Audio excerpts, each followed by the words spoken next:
Smart Thinker, welcome back to my channel, welcome back to Friska Journey. Dan hari ini kembali lagi di Education Journey. Gue mau share ke kalian gimana prosedur untuk gue vaksin kedua dan apa aja sih efek-efeknya setelah vaksin. Nah, ini tempatnya masih sama seperti gue saat vaksin yang pertama, dan jarak-jaraknya juga ditata rapi banget. Bener-bener keren sih. Nah, ini gue dapet nomor 286. Kayaknya sih ini akan jadi lebih cepat ya. Gue itu sekarang datang agak sedikit lebih siang dari vaksin yang pertama. Gue datang itu jam 9.30. Gue itu dapat nomor 286 dan sekarang itu udah nomor 217. Nah, ini sekarang udah jam 10. Gue akan maju karena sekarang udah nomor 283, which is 2 lagi nih. Tadi udah 284, 2 lagi akan giliran gue. Nah, kalau lihat nih penataannya kayaknya sama sih kayak vaksin pertama kali.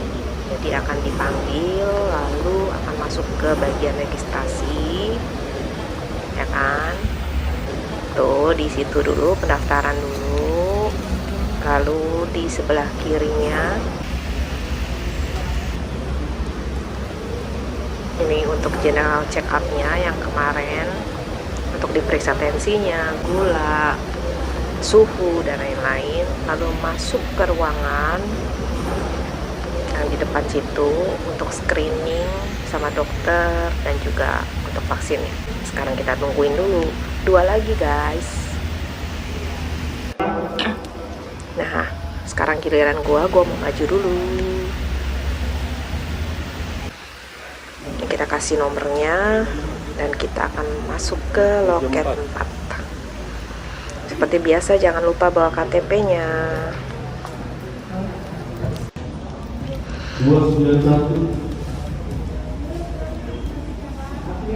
Dan biasanya itu di bagian registrasi kita akan di input datanya.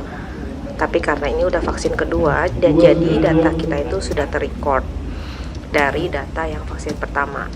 Jadi mereka hanya perlu untuk konfirmasi ulang bahwa ini benar orangnya dan segala macam. Jadi udah gak ditanya-tanya lagi tuh istilahnya nomor KTP-nya, pekerjaannya, dan segala macam. Mereka hanya perlu double check aja kesamaan datanya dengan yang vaksin pertama. Kita tungguin.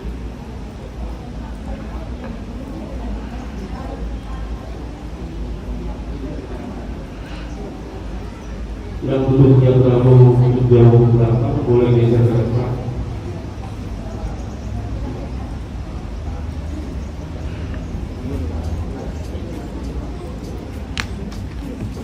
Friska. Iya, kasih ya Pak. Nah, sekarang kita akan jalan lagi 294. ke bagian general check up. Oke, kita akan jalan. Sorry guys kalau kameranya ketutup. Dan kali ini ternyata itu lebih rapi guys, karena udah ditungguin sama security. Nah, itu contohnya bapak yang di depan gua. Jadi ditensi dulu, dicek dulu suhunya. Nah, bentar lagi giliran gua guys.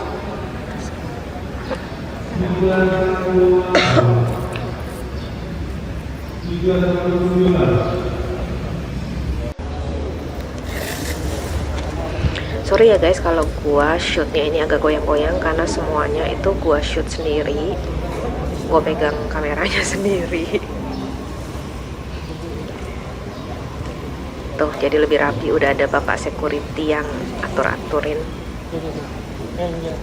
Mana nih? Nah, giliran gua maju. Sini apa sini susu?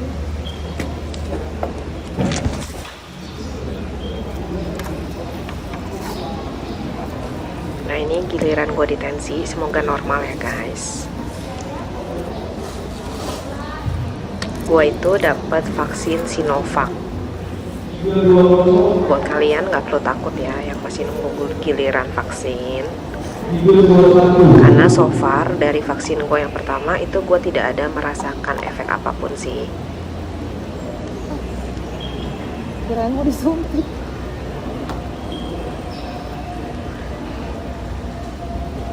Oh, kalau ini nggak ada tes gula itu. Nah, perbedaannya guys, ternyata yang vaksin kedua ini itu tidak dites gula darahnya. Gua nggak tahu apakah semua peserta itu memang tidak dites gula darahnya atau memang karena dari historicalnya gua itu ternyata memang gua nggak ada penyakit diabetes gitu, jadi gua nggak diperiksa lagi karena gula gua cenderung rendah. Jadi hanya diperiksa tensi dan juga suhu aja gua kali ini. Lalu gua langsung masuk ke ruang screening nunggu dokter. Oke. Nah, balik lagi gue cerita guys, bahwa waktu pertama kali gue vaksin dengan Sinovac, di vaksin pertama itu gue efeknya itu cuma tangan yang disuntik itu atau bagian dekat yang disuntik itu agak pegel dan memang nafsu makan sedikit bertambah. Jadi hari pertama setelah gue vaksin tuh gue sehari makan 4 kali guys. Tapi setelah itu di hari yang kedua itu gue udah normal gitu, jadi udah gak terlalu sakit lagi. Jadi efeknya itu bener-bener hampir gak ada sih buat gue pribadi ya. Gue gak berasa demam, gue gak berasa panas dan lain-lain. Nah, gue masuk dulu ya guys, gue masuk dulu ke tempat dokter. Isi dong. Ini yang kedua ya Bu? Iya. Bentar ya. Iya. Pakai obatnya apa sih dok? Obat apa? Obat vaksinnya? Sama kan masih yang Yang pertama saya lupa nanya. Sinovac. Oh.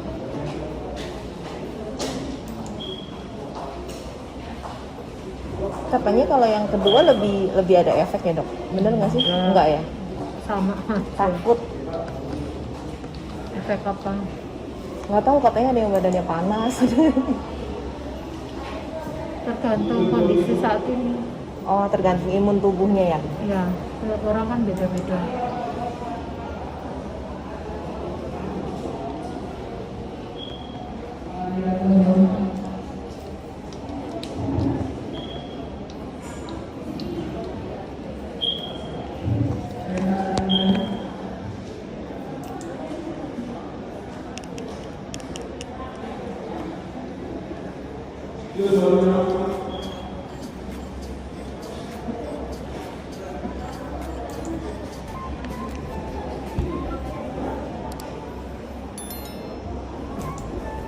Ya, ini lagi ada masalah ininya, Ibu bisa di sebelah aja. Oh, Ya? Takut kelamaan ini nunggu. aku oper ya? Ya. Iya. Oke guys, jadi setelah gue nunggu lama, ternyata server yang dokter yang gue datengin itu lagi error, jadi gue harus pindah ke dokter yang lain. Karena kayaknya lagi offline gitu komputernya, jadi gue sekarang pindah ke dokter lain. Disuruh pindah dok. Dari mana? Dari sini katanya komputernya ada masalah Iya, atau nggak apa apa-apa. gitu. Mbak Friska, Iya. Dewi ya. Iya.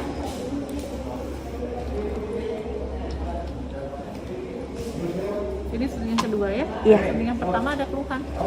Enggak sih, cuman nggak bisa tidur, malah katanya kan tidur ya. Tapi malah nggak bisa tidur.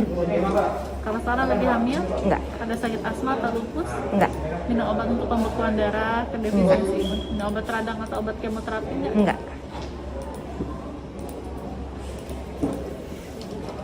Sama jadi lapar terus yang pertama dok. Iya lapar ya, karena ada peningkatan asam lambungnya. Oh emang Efek iya ya. samping ringannya, iya. Oh. Jadi beberapa orang akan lapar, kalau awalnya ada mah, ya jadi kambuh mahnya bisa. Oh, tapi yang kedua efeknya sama nggak dok? Kurang lebih sama, Oh, soalnya temen aku ada yang panas. jadi demam. Oh, Jadi demamnya sampai efek 38. samping ringan kita sebutnya. Efek Oh, samping demam berat. itu masih ringan. Masih ringan. Efek samping berat itu pingsan, tensi drop, tidak sadarkan diri, sesak nafas. Tapi nggak ada pantangan ya abis vaksin minum vitamin C kayak biasa, Nggak apa-apa. vitamin B kayak Yang biasa abis pantangannya makan. kalau bisa jangan minum obat penurun panas malahan. Oh, jadi walaupun panas tinggi gitu 38 nggak boleh minum? Sebisa mungkin nggak usah dulu, selama Oh. 24 jam. Oh, oke. Karena takutnya mengganggu pembentukan antibodi. Oh, Karena kan lagi dipicu tuh pembentukan antibodi di dalam badan. jadi ditahan aja ya? Iya, pada beberapa Dikompres orang, aja iya, gitu, Bu? kompres, minum air putih yang banyak. Jadi pada beberapa orang atau lagi micu pembentukan antibodi itu disertai panas juga soalnya. Oh, Karena antibodi lagi aktif untuk membentuk. oh oke. Berarti nggak apa-apa ya dok ya? Kasih ya dok. Iya, mari ke pojok ya. Iya. Langsung ya Pak? Nah, itu dia guys, beberapa penjelasan dari dokternya. Sekarang gue mau menuju ke bilik untuk vaksin. Semoga nggak sakit ya, kayak yang pertama. Nah, itu adalah yang vaksinnya. Tempat vaksinnya emang beda-beda ya guys. Kalau yang pertama kemarin tuh ada bilik penutupnya kalau khusus buat cewek. Kebetulan kali ini untuk vaksin yang kedua tempatnya terbuka seperti itu. Tapi ya udah nggak apa-apa. Toh kita juga cuma disuntik tangannya doang. Dan dokternya so far lebih banyak sih.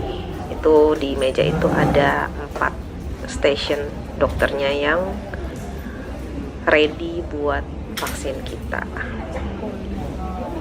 Jadi itu tadi salah satu informasi yang penting ya guys, bahwa ternyata after vaksin kalau kita badannya demam itu kalau bisa sebisa mungkin kita nggak usah turun, kalau bisa kita tidak usah minum obat penurun panas. Oke, gue mau ready buat divaksin dulu sekarang. Aku 34.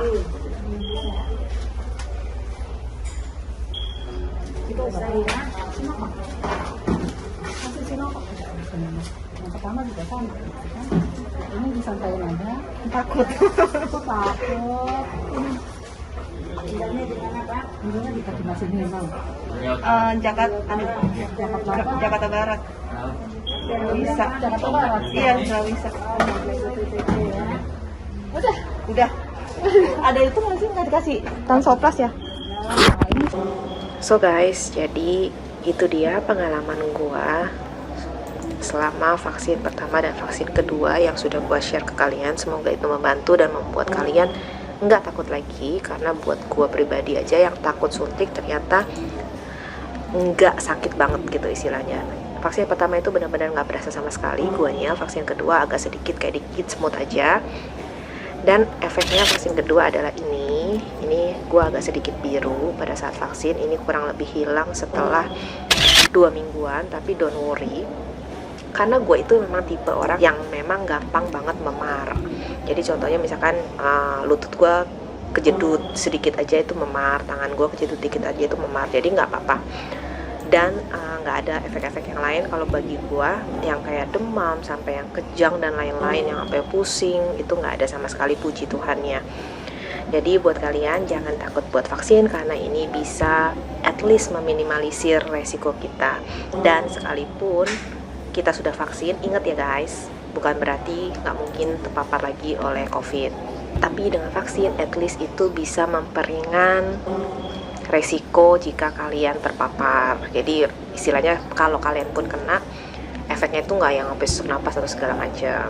Semoga vaksin ini bisa cepat tersosialisasi dan lambat laun bisa memperbaiki kesehatan kita, perekonomian kita, dan lain-lain. Jadi nggak sampai separah sekarang ya, karena lagi banyak banget yang terpapar. Kasihan juga tenaga-tenaga medis di luar sana. So, thank you for watching. Jangan lupa untuk dukung gue terus. Jangan lupa subscribe YouTube channel Friska Dewi.